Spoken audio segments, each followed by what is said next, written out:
ఈరోజు చేవెళ్ళ నియోజకవర్గం పార్లమెంటు నియోజకవర్గానికి సంబంధించి కాంగ్రెస్ పార్టీ మరొకసారి మీరందరి ఆశీర్వాదంతో ఇక్కడ ఈ ప్రాంతానికి సంబంధించి గెలిచిన మరి వికారాబాద్ శాసనసభ్యులు ఇప్పుడు గౌరవ స్పీకర్గా ఉన్న ప్రసాద్ గారు, అదేవిధంగా రామ్మోహన్ రెడ్డి గారు, మనోహర్ రెడ్డి గారు, మరి చాలా పోరాటం చేసి మిగతా నియోజకవర్గంలో కాంగ్రెస్ పార్టీ ఇన్ఛార్జీలుగా పనిచేస్తూ ఉన్న కాంగ్రెస్ నాయకులందరి నాయకత్వంలో రేపు రాబోయే కాలంలో మనం కాంగ్రెస్ పార్టీని గెలిపించాల్సిన బాధ్యత మన పైన ఉంది.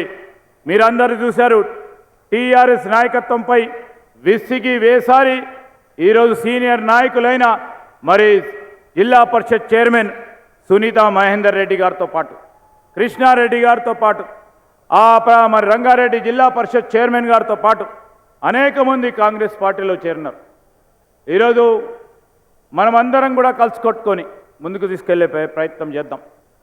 ఈరోజు టీఆర్ఎస్ పార్టీ ఒక పక్షాన దుష్ప్రచారం చేస్తూ ఉంది, బీజేపీ ఇంకో పక్షాన మరి మతి కోల్పోయి ఆ పార్టీకి సంబంధించిన మాజీ రాష్ట్ర అధ్యక్షులు ఇష్టరాజ్యంగా అడ్డగోలుగా కాంగ్రెస్ పార్టీ నాయకత్వంపై మా సహచరులపై అడ్డగోలుగా ఆరోపణలు చేస్తున్న నేపథ్యంలో మేము చెప్తా ఉన్నాం, ఖబర్దార్ సంజయ్.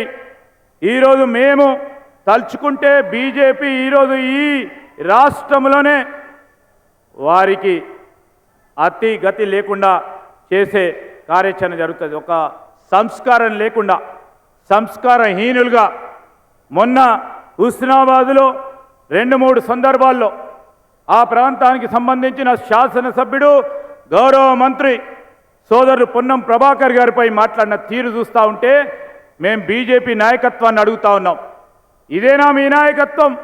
ఇదేనా మీ సంస్కృతి? ఇదేనా మీ సంస్కారం?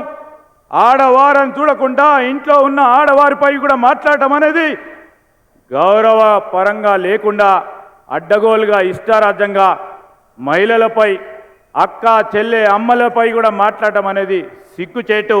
మేము ఖచ్చితంగా ఖండిస్తూ ఉన్నాం.